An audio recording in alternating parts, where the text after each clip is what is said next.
Hi, and welcome to The Working Songwriter, the show where today's best songwriters come to talk shop. I'm your host, Joe Pug. Each episode here, we host a distinguished guest, and we ask them to go deep on their inspiration, on their process, on the general ups and downs of making a life in music. So, whether you're a grizzled veteran, hooking up a Bose tower to a car battery to busk in Harvard Square, or else a scrappy upstart, playing a ukulele without a permit on a subway platform, this is your show. Because ultimately, it is what every writer seeks most, an ironclad excuse to put off actually writing.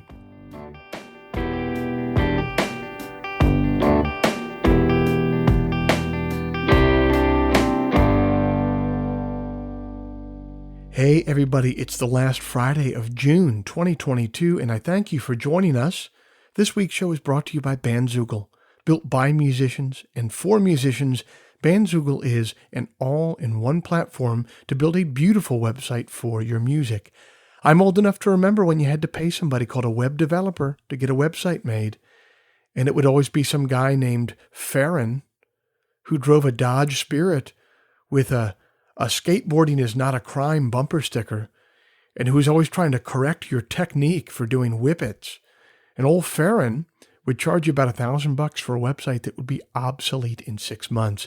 But it's the future now, you guys. That's not how it works anymore. We're allowed to have nice things now.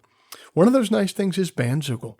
Bandzoogle powers the websites of tens of thousands of musicians around the world, from weekend warriors to Grammy winners. All the features you need for a professional website are already built in.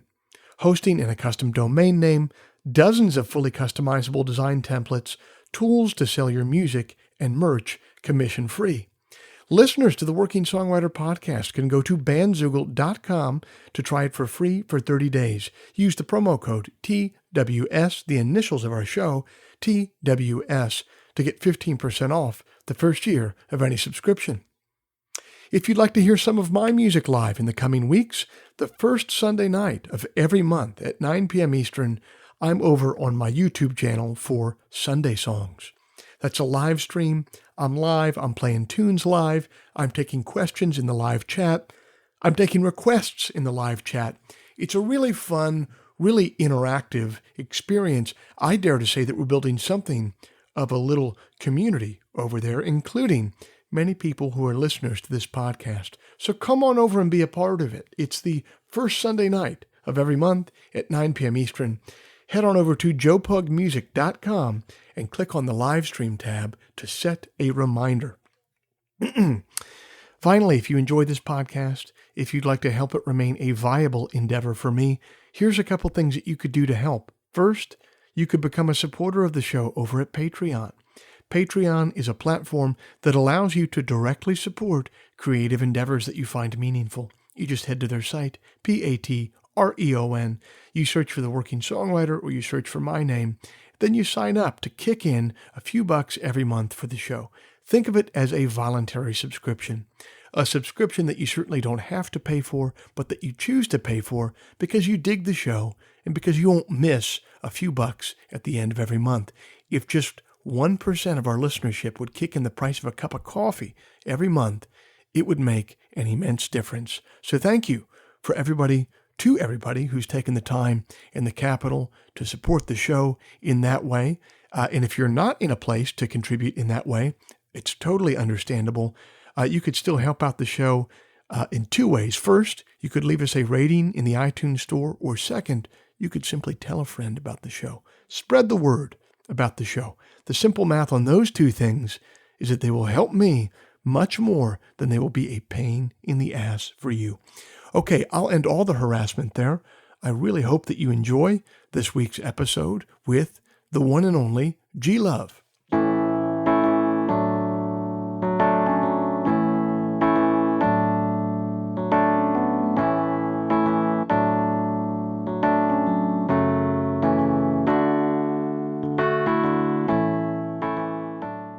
Our guest this week hails from Philadelphia and has blazed a musical trail fusing American folk, blues, and early hip-hop.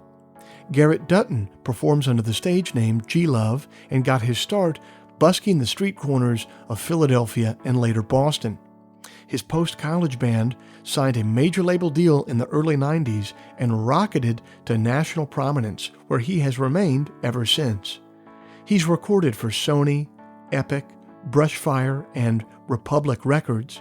He's toured with Dave Matthews, the Avett Brothers, Jack Johnson, Citizen Cope, and many others. And in fact, he helped out Jack Johnson and the Avett Brothers reach the prominence that they would eventually achieve. Rolling Stone calls him an enduring jam rock artist, and American Songwriter dubbed one of his most recent records an absolute joy. I got a chance to catch up with him on the phone last week and hear about his journey so far.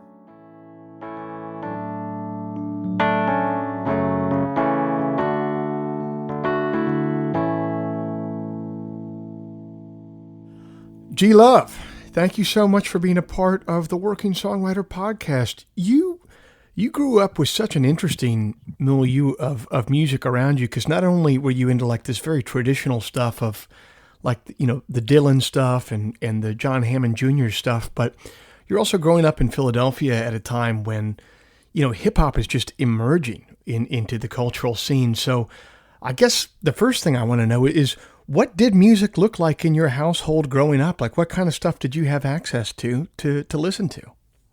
Well, it's kind of funny because my parents were kind of more like TV people, and this is in the 70s. So when I say TV people, I mean 3 channels. Right.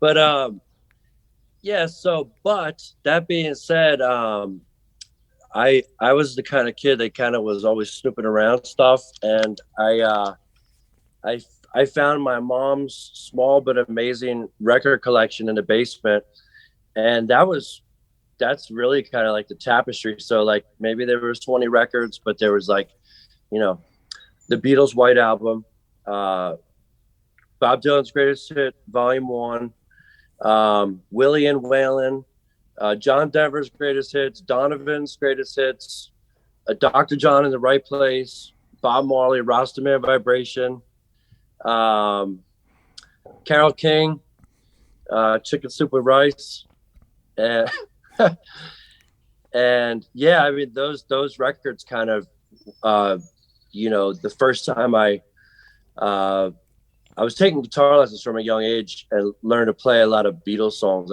honestly, but the first time I put on that White Album was to figure out how to get the chords to go over the handwritten lyrics of the introduction of Rocky Raccoon, because, you know, it's like spoken word. I'm like, how does this work? Yeah. That's first I put on the White Album, and so those records really kind of, you know, got a hold of me. Well, that's kind of countercultural, because like at that time, it's surprising that you weren't like caught up. I mean, that was like, those were the years of like hair metal central. You know what I mean? Like that you didn't end up going down that route, and thank God. Well, yeah, I mean, so, you know, when I was a young teen, I did start getting into like going to the record store, and I grew up right in Center City of Philadelphia, and there was awesome record stores. Like there was 3rd Street Jazz, where I found John Hammond.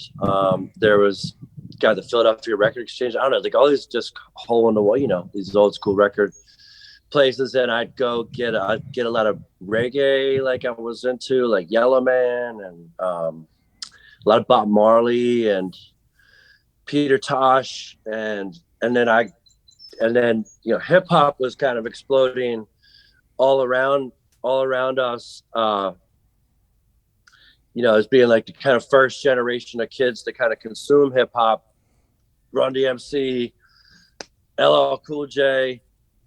Coincidentally, I'm playing a private party with Daryl this weekend, and we're going to back him up on Walk This Way, and it's tricky. Oh, wow.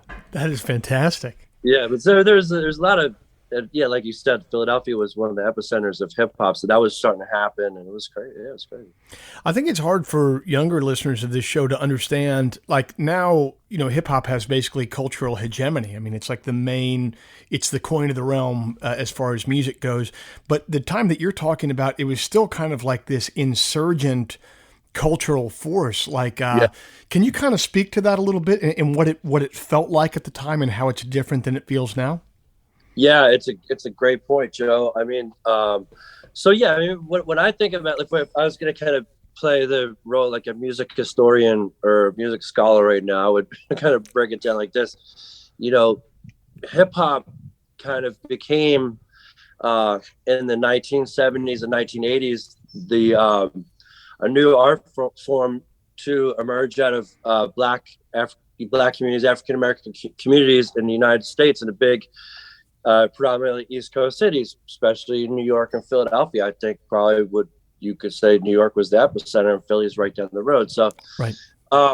You know, like this was like a pure cultural, right, development of a new form of making music that, you know, like many kinds of music, was the development of it was due to limitations. Like kids didn't have access to maybe music programs and didn't have access to instruments.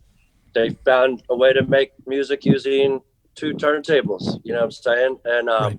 And that became hip hop. And so it was like it was black music, and it was, you know, made by black people for their community and consumed by black people for their community. And it was amazing. So then of course it started really taking off, and there were some huge records that came out of that initial breakthrough, and those records kind of cross all the cultural lines. And like I, you know, mentioned sort of, you know, like whatever was Run DMC, LL Cool J, and like, you know, the earlier stuff like, you know, African Bambaataa and Grandmaster Flash and the Furious Five, and all these kind of pioneering hip hop groups. And they created their own art form, which, like you said, now is part of every type of music. It's part of rock and roll. It's part of country music. The production from hip hop has developed into the production that everybody makes records. Like the record I just made, not my most recent record, but the record that Kevmo produced, The Juice, he basically made that like a hip hop record. It's a blues record, right? So, but yeah, again, if we go back to the 80s, even though, so me as like a white kid growing up in Center City of Philadelphia, kind of like, that was the first time I heard the Beastie Boys at my basketball league, where I was like one of the few white kids. Like one of my friends put the headphones on my ears, and he was like, he played it, and it was hold it down, hit it. You know, the Beastie Boys. And he goes, I was like, oh, that's awesome. He's like, yeah, they're white, just like you. And I was like, no, they're not. So there was definitely a sense from the beginning that, like, yeah, even though you loved hip hop and you were even, you know, as a city kid, kind of taking part in hip hop culture, breakdancing, basketball, skateboarding, graffiti writing, it was still, I never had a sense as a teenager, even though I knew all the lyrics on rap songs, that like I would be some kind of MC, or that was even a possibility. It was, like I said, there was a, you know, it was cultural. Right. Yeah. So when did it, though, become clear to you that music was going to be something more than something that you were into and that you consumed just as a listener? Like, at what point, you know, with the guitar and listening to this stuff, did you start saying to yourself, like, you know, I kind of have an ear for this, and I really enjoy this, and maybe this could be something that I do? Like, when did that shift kind of happen for you personally? Yeah, like, you know, I took guitar lessons from when I was 8, and from 8 to 13, you know, my mom had me in guitar lessons. I had 3 teachers, and they never talked to each other. Of course, like I had teacher one year, next year, blah, blah. They all taught me the same thing, which was to play and sing songs, and mostly, like I said, Beatles songs, right? So I must have learned like, you know, 50 Beatles songs in that time. And, you know, so it was a steep learning curve for me. I didn't really have like, you know, a natural gift or anything like that. And I couldn't keep rhythm. So my one guitar teacher would put my foot on top of his foot and tap his foot. You know, like I could sing a little bit, I guess, but not well enough to like make the high school choir, which I did try out for when I started getting serious about music, but did not pass the test. And I had no ear. Like I couldn't like, it took me literally, like I said, it started when I was 8. Took me till I was like 13 to be able to really tune the guitar.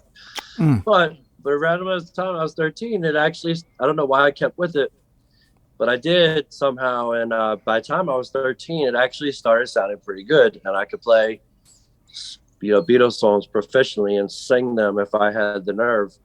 And then I started writing songs when I was about 15. That was the moment that the songwriting thing for me was the catalyst that was like, this is what I want my life to be.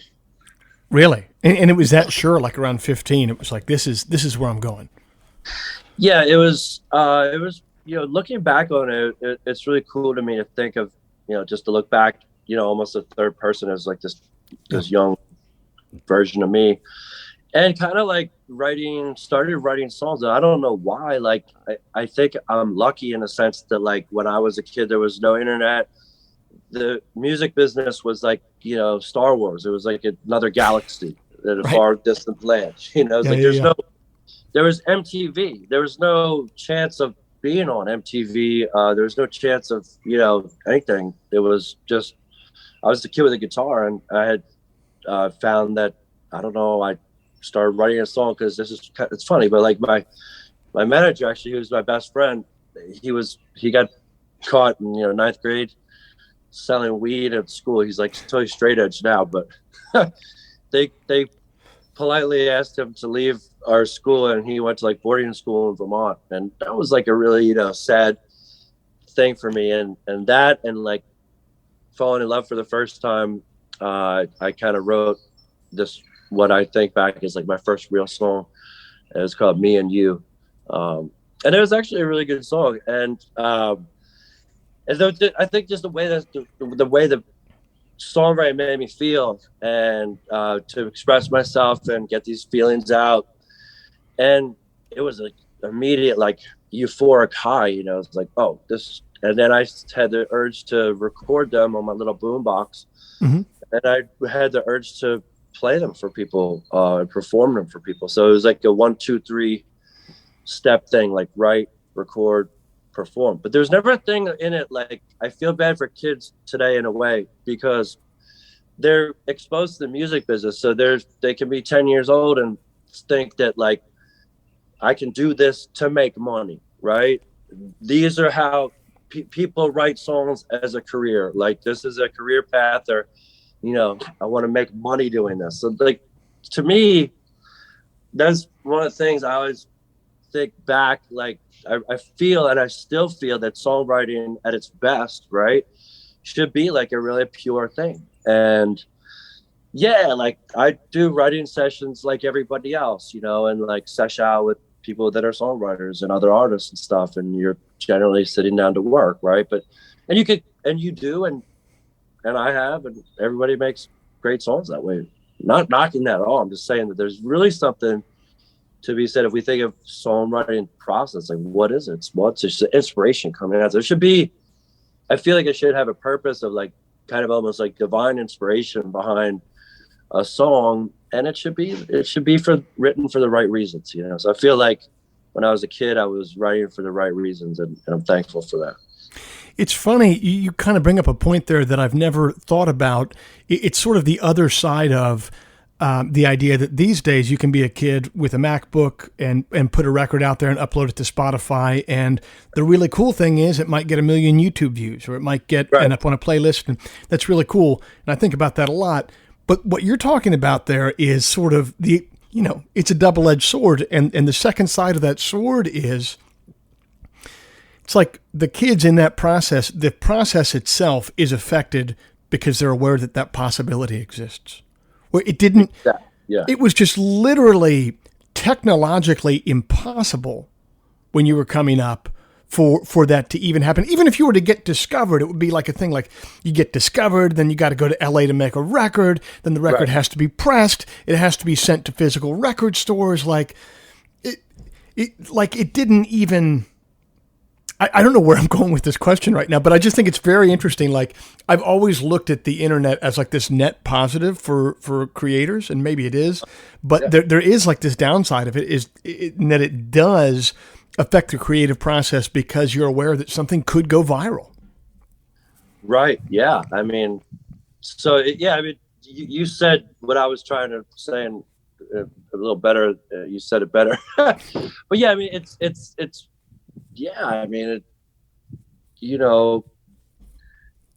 a beautiful thing that you could be 13 years old right now and be a great songwriter and actually get it out there and actually make, like you said, like a real record in your living room, right? Like, isn't that just how Billie Eilish just like broke through, and she's a wonderful singer-songwriter at kind of the heart of all her success, right? So, that's awesome. So I don't know. I mean, yeah, it's when you look back at the process, like when I say like the music business is a million light years away, so just so people could get an idea. So even if you say you came up with a great batch of songs in 1986 or whatever, you couldn't just, again, you couldn't even like reach the music business because you couldn't just send what's called an unsolicited demo, right, to a label. Like it had to be represented by a music attorney, lawyer, or a music manager. How do you wear those people? Maybe if you grew up in New York City, like your parents are friends with someone that does that, but there's no one there's few people in Philly that were doing that. And imagine if you're in different cities, like whatever, Scranton, PA, or, like Columbia, Missouri, like there's no music business there. Like you can't connect.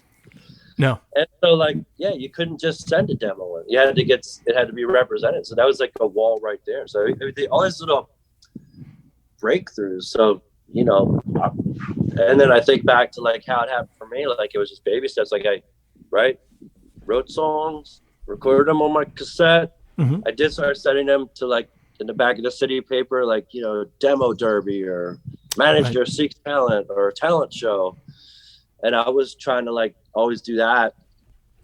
And then I found street performance because I grew up by South Street in Philadelphia, and that's like kind of where all the buskers were. And at the time in the 70s, it was very vibrant. Like there was everything. There was jugglers. There was a puppeteer who had like he had three puppets, like marionettes. A Jimi Hendrix one, a Janis Joplin one, and an Elton John one. And then he'd make these little marionettes like this big dance, and I'll never forget. There's a guy who would play like Mozart on the wine glasses. And then there was magicians, and there's like this guy named Big Al who would sit on a milk crate. He had no teeth, this old Italian guy. He played a harmonica and the spoons. And, my dad would be like, here, go give a quarter to Big Al, So I grew up seeing that, and then I took part in that, Could you make some dough playing on the street like that? I did. And that was the thing, because the first night we went out as teenagers, like kind of smoked the joint and said, let's go do it. We made like $20 and it was like, holy shit, like, wow. So there was like, that moment was like, holy shit. It's Friday night. We just fucking smoked the joint, goofed off in the corner with our guitars and made $20. I was like, I'm in. Good deal. Yeah. That was, and again, to younger listeners, that would be the equivalent of putting your Venmo in your Instagram profile, I guess. I don't know how people, no, but there used to be such a culture of that all over the place. I remember my family took a trip to Europe when I was a teenager, and Europe had like a huge scene of street performers. Maybe I'm just not out in the streets much anymore. Maybe it's COVID. I don't know. I feel like 20 to 25 years ago, though, it was much more common to see people who would be like their career was like a street performer. You know what I mean? Yeah. Actually, it's funny you bring up Europe because I was doing it in Philly, and I got a little rig. I got like a PV Rage. It was powered by like 8D batteries, and I had an SM57 on a mic stand, and I had a chair, and I put straps on it, so I called it my chair pack, because I'd sit down while I played. Yeah. And I had a cart which I pulled my shit on, and so I'd go out on the street, and I got kind of serious about it, and then that ended up being the catalyst for me moving to Boston And when I got to Boston, just like to your point, like this was like a whole different situation in Boston, because Boston was legal. You get a permit, right? Right. And for $25, you go to the City Hall in Inman Square in Cambridge and get your street performer's license, which is like a little neon green laminated so you put in your case, and you were legit, man. It was like the greatest feeling ever, but then you go to Harvard Square, which is one of the kind of famous like busking destinations probably around like in our country. Mm-hmm. And man, it was like, dude, it was like cutthroat, like to get a good spot. Like people would like, there were stories about like guys pulling knives, get off my corner, and, but it was like people had like a Bose system powered by like 2 car batteries and like, a mini PA. And it was like, whoa, dude, like this is like super legit. And I remember people saying like, yeah, you should go to Europe because, in Europe, you can go play on the streets and just go all over Europe and doing that. And I always thought maybe I'm going to do that, but I never did do that. But yeah, like you said, it was a profession, right? People like these people, this was their job. Like in Boston, like, I knew at least 10 guys that was their profession. Now, they were doing different stuff that I was doing. They were doing like one guy was named Luca. He would do like Bob Marley. And then another guy did like all the acoustic rock hits, like Neil Young, Bob Dylan, Crosby, Stills, Nash and Young. And then there was like an alternative band. And there was a girl, Mary Lou Lord. And she was famous for like sleeping with, Kurt Cobain when he played the Rat Skeller for the first time. And then she went on to be quite, famous in the underground world. But yeah. It's a lot of competition. Yeah. No, definitely. So what did the scene, obviously you're doing that, the street performing thing to make some dough when you get to Boston, but did you tap into like kind of like a larger music business scene there? Like what kind of bands were around at that time? What did the like artistic scene look like when you arrived?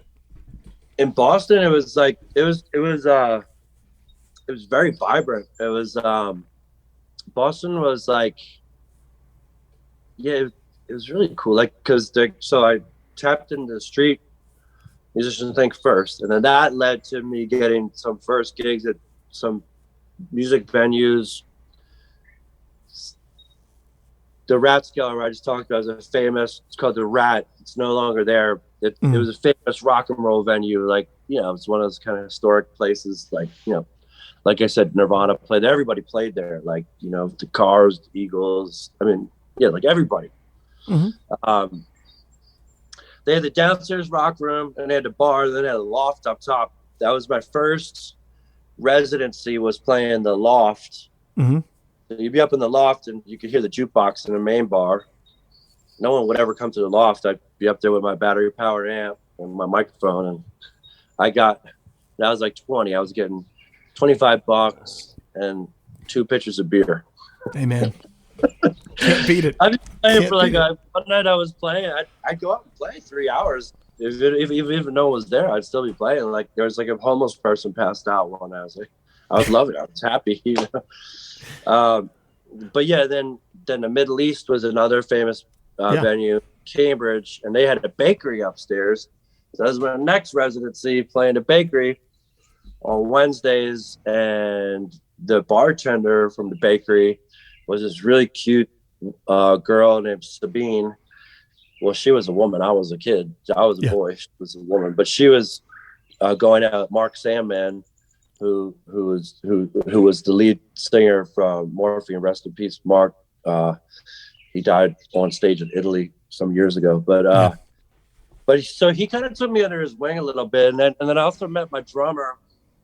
Like I said, it was just always little baby steps. So my drummer, he almost got signed in a band called Who Be Dat, and they were on the cover of the CMJ and stuff. So he was kind of a guy drummer on the scene in Boston. So I was able to use his name and get the first G Love and Special Sauce gigs.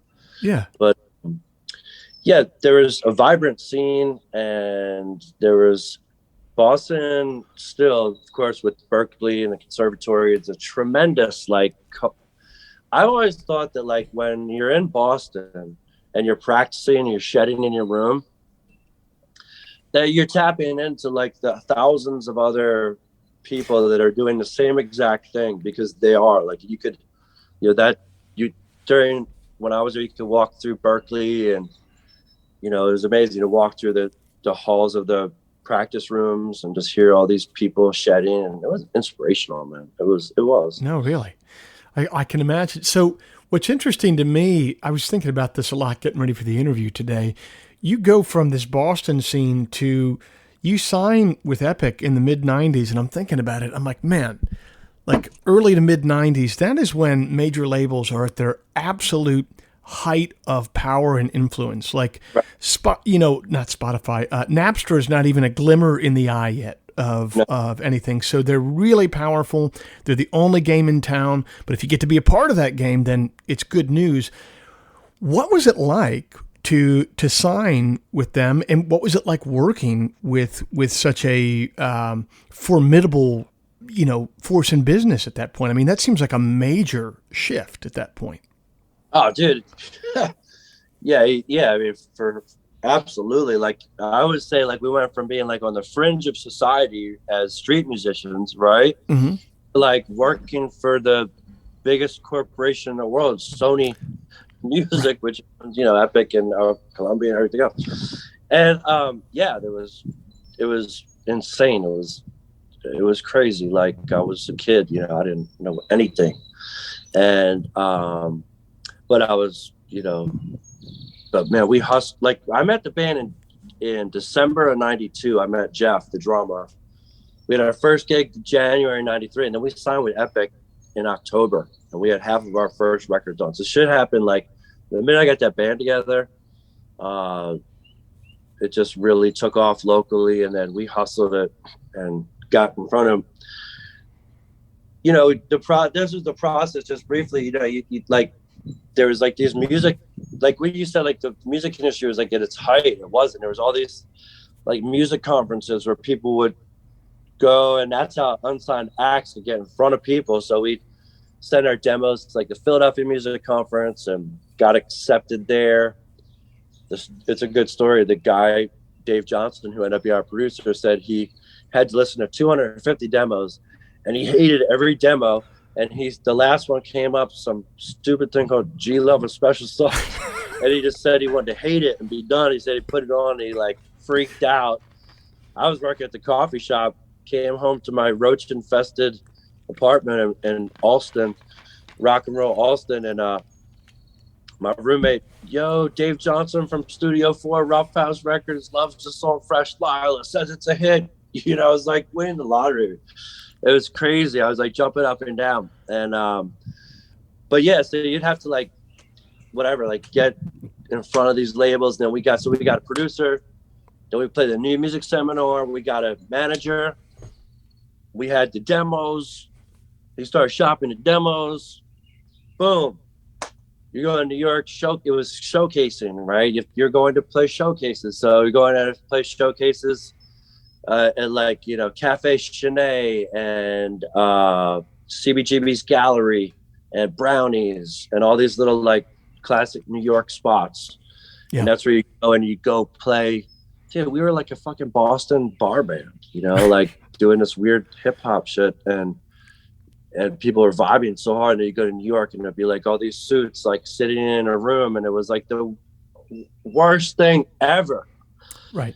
To play these fucking showcases for these suits, and it was like, man, but we do what we had to do. And so we had a bunch of labels that were interested, and one guy was named Rick Chertoff, who just signed Joan Osborne. She was like a big fan. She would come to the show. She was super cool, and she was trying to like influence us to go with Rick Chertoff. And Rick was like, sweet guy. I just remember as a kid being like so bored in this meeting, like literally falling asleep, because he's like, yeah, you really want to take our time developing you, and maybe just let you guys write for the next 6 months or a year. And I was thinking, fuck that shit, I'm ready to fucking go. And then I was signed with the guy we ended up signing with is Michael Kaplan, who's like this little Jewish gangster and cigar smoking, like everything that you could imagine a New York A&R guy to be? Michael Kaplan, like, yeah, buy it, sell it, you're gonna, Hell yeah. And we were like, I was like, that's the guy. I want to go with that guy, and we did, and so yeah, that was. But yeah, the labels had all the power, and it was just like all the stories are true, right? Like there was literally like cigar smoking A&R guy bringing hookers to your recording session, and like going out, getting picked up in limousines, and Yeah. going, flying to Europe and getting picked up in limousines, staying in these fancy hotels and wine and dine, and not really giving you money, but like, yeah, you got a fat advance, but they want you to spend it all. They don't want you to keep it. And right. Yeah, like, but then of course the next record didn't do so well, and all that shit kind of went away.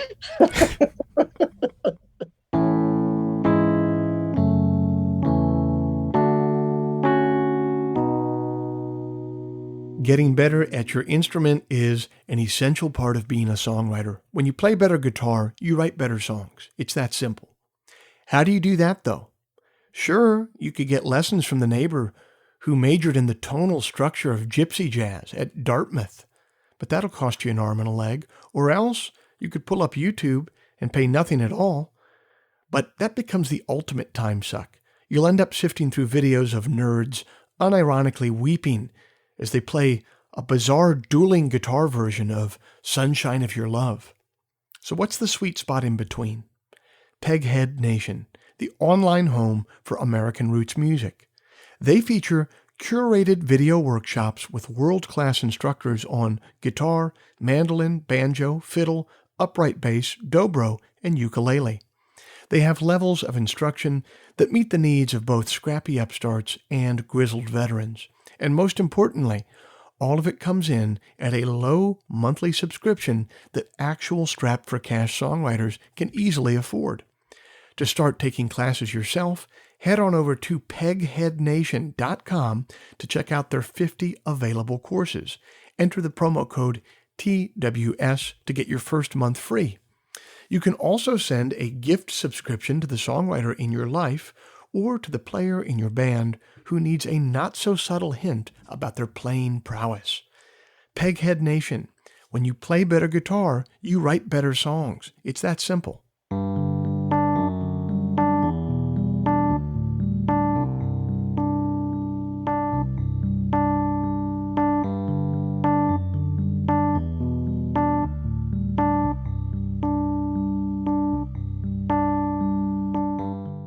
Regular listeners to this show know that one of the qualities I admire most in a guest is their steadfastness.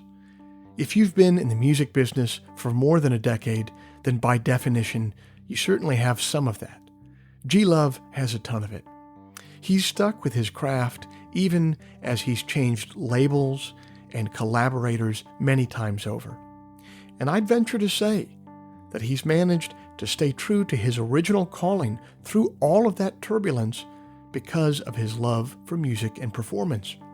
And there's a wonderful poem by one of my favorite poets, Jane Hirschfield, about the whole world changing, but the most meaningful parts of it holding fast. It's entitled The Promise. Stay, I said to the cut flowers. They bowed their heads lower. Stay, I said to the spider who fled.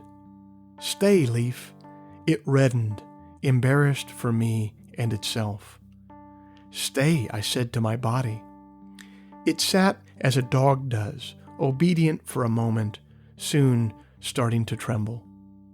Stay to the earth of riverine valley meadows, of fossiled escarpments, of limestone and sandstone. It looked back with a changing expression in silence. Stay, I said to my loves. Each answered, always.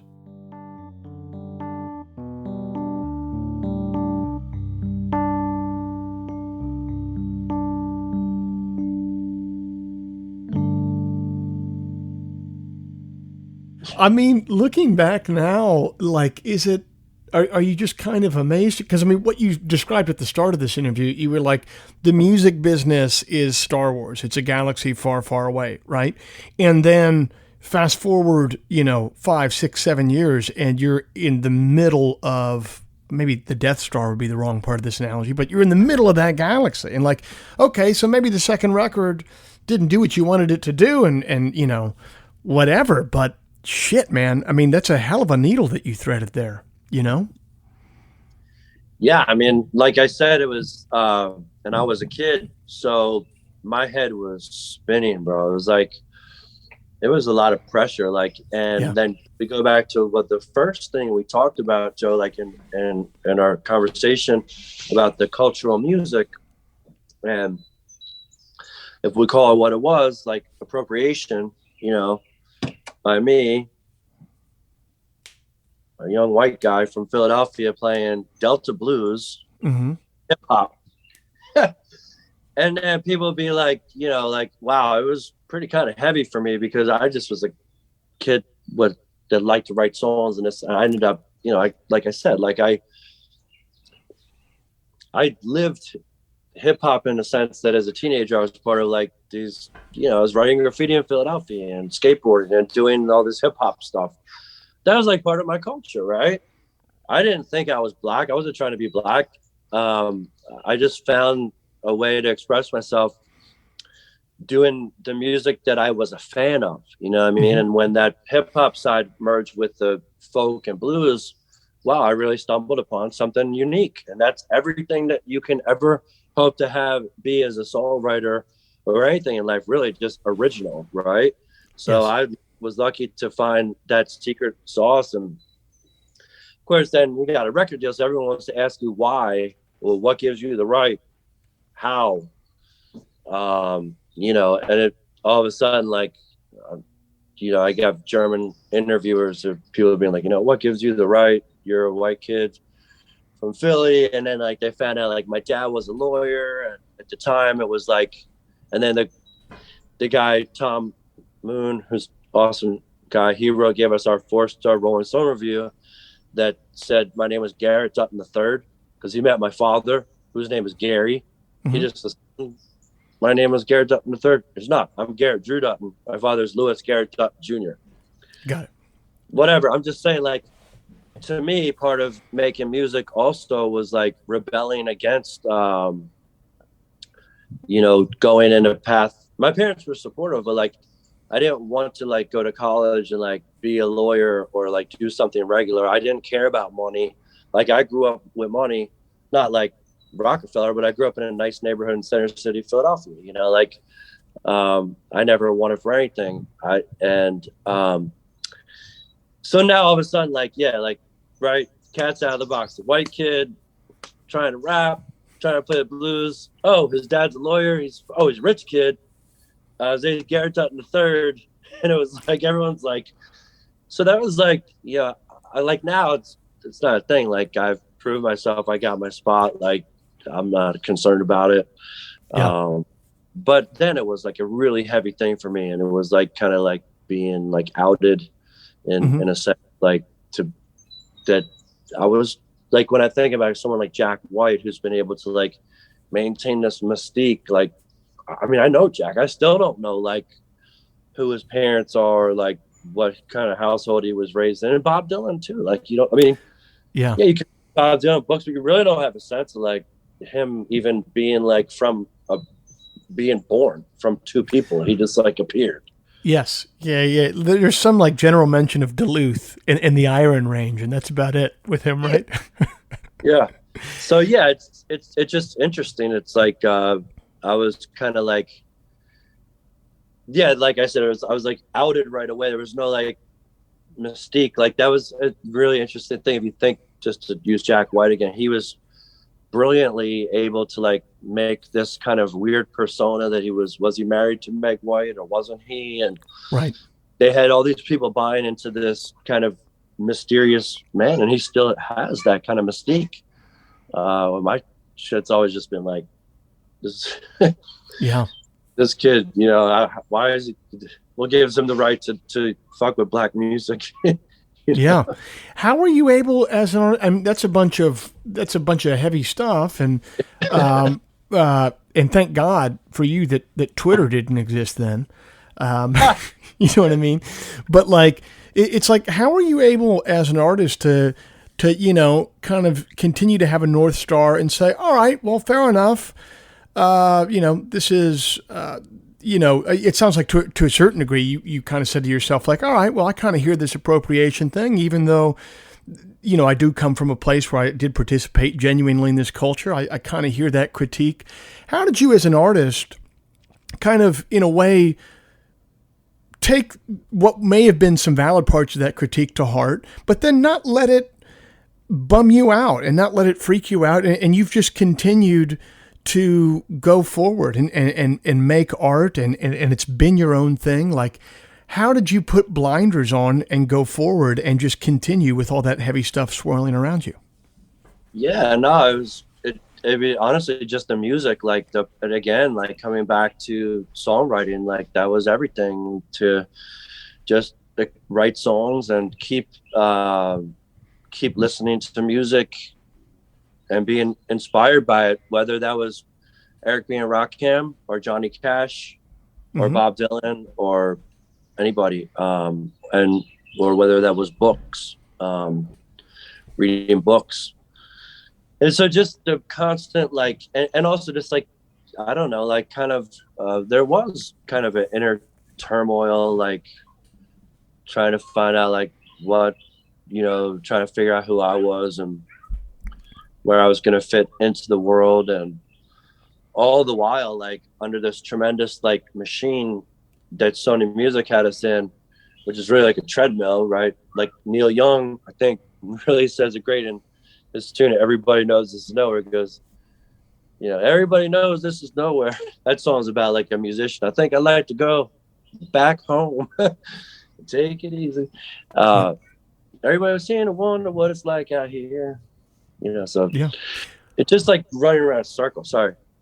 One of the hallmarks of your career for me is how kind of naturally collaborative it's been. You gave Jack Johnson an early break and hand up in the music business. You recorded a record with the Avett Brothers before they were a household name. You've worked with Citizen Cope. I'm from right outside of DC, so I grew up. I'm a huge Citizen Cope, and I think he's such a singular and special artist. How do you view and how do you conceptualize collaboration with other artists? Because it seems like something that you've always just had like a natural fit at. What is your conception of collaborating with other people? Yeah, I mean, now it's my first collaboration was kind of with this MC named Jasper, who's like on a bunch of my records.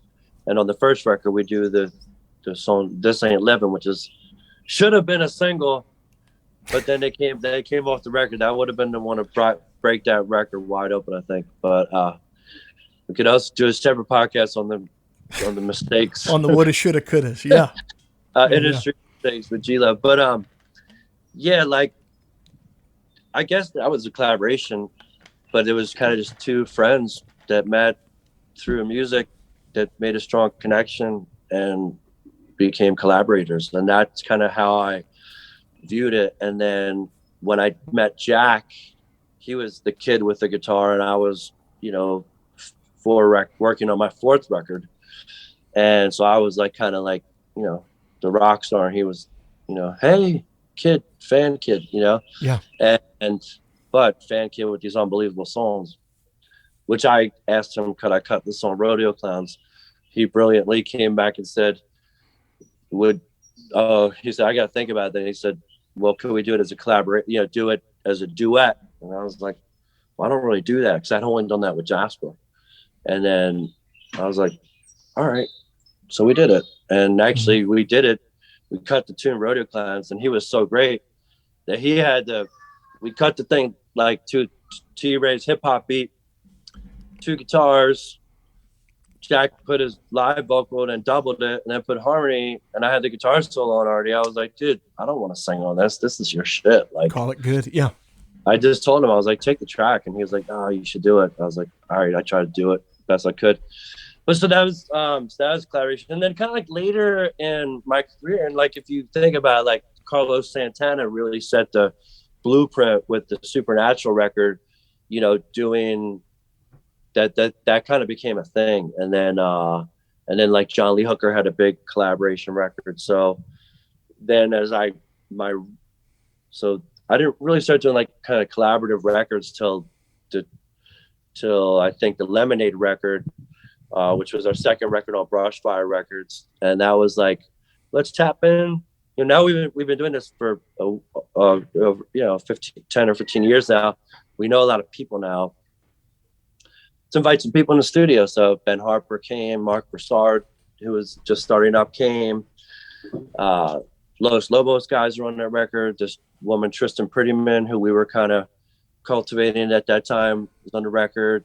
The Black Licious guys, who we tour with, were on that record. So that was like my first like real collaborative record. And then, wow, that record did really well. And so then kind of have revisited that over the years, and kind of just because of the fact that like we ended up influencing a lot of people on the way, whether it was, you know, Jack or Cope or the Avett Brothers and all these different type of musics. And then I meet these people and they'd be like, wow, you know, I was such a fan of your third record. And I'm looking at these guys being like, wow, these guys are fucking taking off. And, you know, yeah. So like maybe they would help me. And yeah. And people have been so generous with their time and their skills. What have you, through those collaborations, what are some of like the skills as a songwriter that you've taken away? Like when you started, what was something that you needed to work on as a songwriter that, you know, now you're like, I wasn't so good at that when I started out, but I learned this from that person. Like, what are some of the skills as a songwriter you learned to kind of take in and make your own? Man. Yeah, it's a great question. I can think of like 5 guys who really kind of helped me hone in, like Cisco Adler, who I've written with a bunch over the years. He's such we're such a great songwriting duo, he and I, because like he like is so quick and just flows. And then I like write everything down and like keep, you know, catch the good shit that he's saying. Yeah. And don't let him forget it. And then help him to get to the next spot. You know what I mean? Mm-hmm. Another writer that's kind of like that is Sam Hollander. Do you know him? I don't know. He's not an artist. Well, he's been an artist, but now he's a songwriter. But he's written some huge hits lately, like Panic at the Disco's High Hopes and like Fits in the Tantrums, like Hands Clap. Wow. He's a guy that like writes huge pop songs, and and he also writes with artists like me and Franti and everybody, Blues Traveler, like Mark Broussard. Like that's what he does, like a songwriter guy. He writes sessions. Same thing, a real flow, just like getting a cadence going. And a lot of times he'll like hum stuff and then kind of flesh it in. Kid Rock too, I did a session with him years ago. Same thing, he would just like get a groove going, start scatting over it, and then even record the scatting. Some of the scatting kind of had notions of the words in it, and then you kind of like just go in and like put words on that phrasing, on that flow, right? And then Cope, like writing with Cope, like we'll just get on a groove, and he'll just like same thing to start kind of scatting, and then that turns into like a lyrical thing, and then like he's a real poet. Like I don't even know what the hell he's talking about a lot of times, but the lyrics are so interesting. And his flow, like you said, is just kind of so iconic. From the Avett Brothers, kind of learning to kind of like add chords into progressions that I didn't think needed other chords. Okay. Yeah. Same thing with Jack. Like Jack's thing is like these little kind of Jimi Hendrix, I think, inspired guitar riffs and like these really kind of sophisticated chord progressions, and like going from major to minor chords. Keblo, like though, to me has been like the Kebmo record we just did, the Juice, that was the most informative person I've written with, and him as a songwriter and his prowess in the studio and his like diligence and like attention to detail. He's the utmost meticulous person I've ever worked with. Wow. Which is interesting because his birthday is October 3rd. That's my birthday. We couldn't, I'm like, let it fly. He's like, whoa, no, bring that chip back, you know, like, but like everything's going over with a fine-tooth comb, like every lyric, every cadence, where you exactly hit that lyric on the beat and the performance, like what note it should be. Yeah. You know, what is it saying? Like, what are you saying? Like, what is this song about? Like, you've written a song, but okay, tell me the story about this song. Well, there's no story, just a song. But that one's gone. there's got to be like a story, like, you know, like, because we was writing with Gary, another Nashville writer, this guy Gary Nicholson, who's like a blues writer, old timer, and that was the thing. We wrote this song called "Fix Your Face," which is on the record. He's like, "Well, what's the song?" He's like, "It's just a song." I don't know, Kev. It's just a song, man. What do you mean it's just a song? What's the story? Well, there is no story. It's just a song, Kevin. Kevin, like, oh hell no! But like, he's like, so yeah, like learning, but like, yeah, he really taught me a lot about the process of like. So I still feel like the song should have like a divine inspiration. It should have a true inspiration, and it should come easy.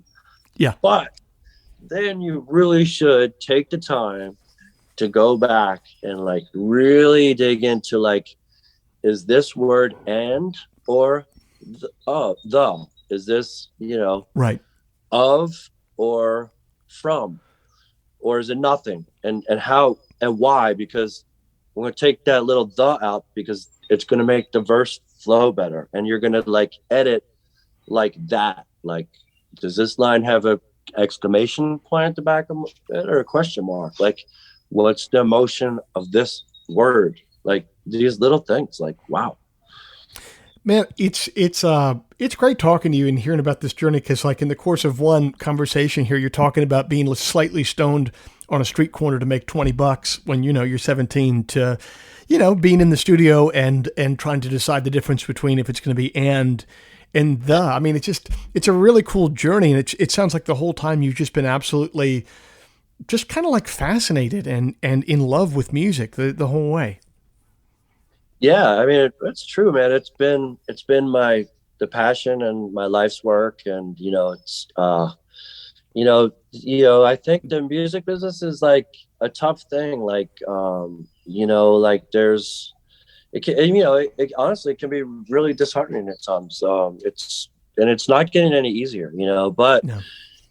You know, for me, where I'm at now, like, I love to perform, you know, I love to be on stage, whether that's at like, you know, the local brewery here in Orleans, Massachusetts, where I'm playing tomorrow, or, you know, at Red Rocks, right? Like, I love to be on stage in front of people, and I love to write songs too. And I will say this though, Joe, like my relationship to songwriting these days is different because of the fact that like, it's almost because I got like a family and songwriting is like a luxury. And I also think of it just kind of going back to that point earlier, like, you know, like when I think about like, why am I going to write a song right now? Like if I don't have like a real reason or something that just popped into my head that has to come out, right? And it's going to be great. Then to me, it's like, I don't like, for better or for worse, I don't like wake up every day and write songs. Like I write, I honestly, I rarely write songs right now. I write songs like I'm constantly jotting down ideas. Yeah. But I don't sit down and like write songs. Like I'll freestyle. Yeah. And record stuff, but I don't. And then when it comes time for me to, well, let's make some songs, like then I go back, you know, all those little moments were pure, right? They were like things that really popped into my head for a real reason. And I go, oh yeah. Yeah. Well, and I think Special. there is something to, you spend so much time in your 20s and early 30s spending all that time woodshedding with the songwriting that, I don't know, in my own experience as I've gotten older, I just know a lot sooner when an idea is going to be shitty. You know what I mean? I'm just like a lot. So I'm just like, I'm not spending 3 hours on this because I'm sorry. I've tried to write this exact song, 40 times before and it sucks every time. And I just don't have the 3 hours right now, So, well, listen, man, real honor to have you on the show. I'm just thrilled to have you on. Thank you for taking the time. I really appreciate it. Man, thank you, Joe. And congratulations on all your success. And Thanks, just kind of, making something cool happen out of just the notion to do it. Right? You gotta out of the ether. All right, man. Have a good gig, and I'll see you down the line. Peace. All right, take care. Peace.